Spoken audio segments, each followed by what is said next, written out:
Partons à la découverte de ce qui va se passer pour vous, les Gémeaux. Vous avez quelque chose qui n'arrive que tous les 80 ans. Vous avez Uranus en Gémeaux. Uranus en Gémeaux, le 7 juillet, il rentre dedans. Vénus va être aussi en Gémeaux, donc dans votre maison 1 symbolique. Et cela veut dire quoi? Cela veut dire que le début de la découverte de votre nouvelle personnalité est ici et maintenant.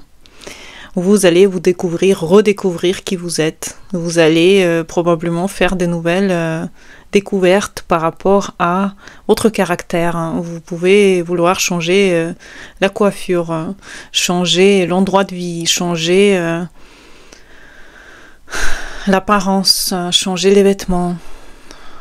Peut-être que vous voulez devenir quelqu'un de plus bizarre, quelqu'un qui veut montrer son indépendance, sa différence, son unicité, être authentique face à vous-même.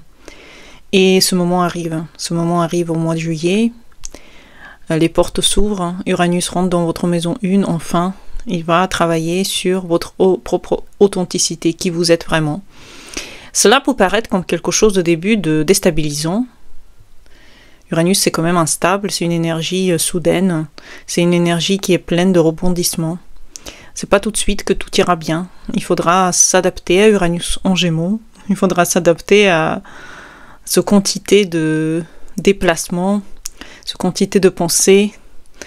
Faites attention aussi parce qu'Uranus va vous donner encore plus de pensées. Parce qu'avant, si vous pensiez que vous pensez assez, maintenant vous allez penser encore plus, vous allez penser encore plus puissamment à des choses qui vous embarquent à l'intérieur de vous-même. Donc les Gémeaux, attention, arrive le moment où vous pouvez avoir des eureka, vous pouvez avoir des pensées qui arrivent d'un coup et qui vous donnent énormément de nouvelles volontés, des choses que vous n'avez jamais pu penser ou imaginer. C'est pas forcément des choses qui vont pouvoir être réalisées tout de suite, mais avec le temps, vous allez trouver les moyens de réaliser ces choses qui pour vous sont chères à votre cœur. Donc les Gémeaux, c'est magnifique. Et Vénus en plus en maison 1 symbolique. Uranus encore vous donne énormément de changements personnels et ça va durer très longtemps, ça va durer 7 ans à partir de 2026 parce que Uranus il va encore repartir un petit peu quand il sera rétro, il va revenir en 2026 exactement dans votre signe encore une fois. Mais Vénus, ce mois-ci, elle est aussi en Gémeaux. Mais qu'est-ce que vous êtes charismatique, qu'est-ce que vous êtes attirant et beau, qu'est-ce que vous attirez l'attention sur vous. On a envie de discuter avec vous, on a envie d'avoir plus de contact, on a envie d'avoir plus de sourire de votre part. Vous êtes magnétique. Les Gémeaux, vous êtes magnétique. Et en même temps, vous avez Soleil Jupiter en maison 2 symbolique. Vous avez de l'argent, vous avez des possibilités. Vous êtes en train de gagner de confiance. Vous avez plus de confiance en vous. Vous avez plus d'assurance. Peut-être que vous avez de nouveaux moyens de gagner de l'argent et que maintenant l'argent commence à arriver à flot parce que vous faites quelque chose qui vous passionne. Vous faites une passion qui vous prend toute votre force, vous la donnez dans cette passion, vous la mettez face aux gens et vous brillez grâce à votre confiance. Parce que la confiance en soi, c'est quand même la clé. Quand on a Soleil et Jupiter en maison 2. Quel mois magnifique, en fait. On a l'impression que vous récupérez en vous toutes les bonnes choses de tous ces passages planétaires. Donc c'est vachement beau. Mercure va rentrer en maison 3 pour vous. Et il va devenir rétrograde dans la maison 3 le 18 juillet. Donc les Gémeaux, attendez-vous dans votre maison symbolique, des maisons symboliques dérivées, vous allez avoir en plus Mercure rétrograde. Quels sont les voyages que vous allez refaire? Peut-être vous allez revenir dans des endroits où vous étiez déjà. Peut-être que vous allez revoir des gens que vous avez jamais vus ou ça fait longtemps que vous les avez plus vus en fait et vous les revoyez. C'est des voyages dans des endroits que vous connaissez, c'est des rencontres avec des gens que vous n'avez pas vus depuis longtemps et que vous voulez vraiment voilà, avoir dans votre vie. Ça peut être réunion avec des gens, réunion avec votre famille, avec votre sœur, votre frère, des rencontres que vous avez longtemps attendues, maintenant ils arrivent. Donc faites attention à tout ce qui arrive une semaine avant le Mercure rétro, parce que toutes ces choses vont se répéter quand Mercure sera rétro et vont se répéter quand Mercure sera direct après.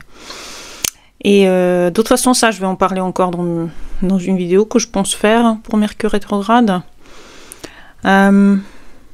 Mars, en maison 4, votre énergie est donnée dans votre foyer. Peut-être vous renouvelez chez vous, peut-être que vous préparez un voyage, peut-être que vous travaillez de la maison, peut-être que vous faites beaucoup de ménage à la maison. En tout cas, votre maison, elle est pleine de mouvements. Vous êtes... quand Mars fait un carré à votre Gémeaux, faites attention quand même au surménage. Faites pas de trop. Ne soyez pas trop critique avec les gens avec qui vous habitez, surtout dans les environs du 20 juillet. La critique, ça va pas être très évident pour vous à ce moment-là. Soyez plus doux. Mars va être en contact avec le nœud sud le 20 juillet. Donc qui sait, peut-être que tout ce que vous faites, c'est un peu de trop. Il faut peut-être un petit peu calmer le jeu, calmer la cadence. Donc les Gémeaux, attendez-vous à quelque chose d'incroyable ce mois-ci. Vous êtes vraiment, après votre anniversaire, sur les chapeaux de roue, comme on dit. Saturne et Neptune dans votre maison 11, donc ça j'en parle dans les vidéos sur la chaîne payante, et puis vous avez aussi des choses qui sont en train de se faire avec certaines communautés, avec les gens avec qui vous êtes, avec des amis, peut-être des moins de connaissances, peut-être que moins de contacts avec des gens avec qui vous étiez déjà depuis longtemps, mais plus de nouveaux contacts avec Mercure en maison 3. La pleine lune va se faire dans votre maison symbolique de 8, l'axe de 8, pardon. Allumons les finances de nouveau, donc c'est comme si les finances vont arriver, il y a quelque chose qui va arriver à ce niveau-là, peut-être une nouvelle façon de gagner de l'argent, peut-être que vous allez vraiment donner votre force à ce moment-là dans les nouvelles réalisations. Et la nouvelle lune qui va arriver en maison 3 ensuite, plus tard dans le mois, le 24 juillet, opposé à Pluton, maison 3, opposé à Pluton, maison 9. Qui sait, peut-être les nouveaux voyages vont vraiment vous ouvrir des horizons, peut-être que vous voulez vraiment partir, faire quelque chose, imposer votre volonté, commencer à imposer votre nouvelle personnalité avec Uranus en maison 1. Franchement, les Gémeaux, vous êtes très chanceux pendant ce mois de juillet. Donc prenez votre chance, acceptez les énergies et regardez mes vidéos sur les tirages tarot. Peut-être que ça va vous intéresser aussi par rapport au mois prochain. Et n'hésitez pas à commander les méditations qui sont sur mon site et qui peuvent vous aider à aller vers l'autre nœud nord, parce que peu importe le signe solaire, on va tous vers un nœud nord qui peut nous aider dans notre but de vie. Merci à tous d'avoir regardé cette vidéo. Mettez en commentaire ce que vous en pensez et à bientôt pour les nouvelles. Bonne journée à vous et au revoir.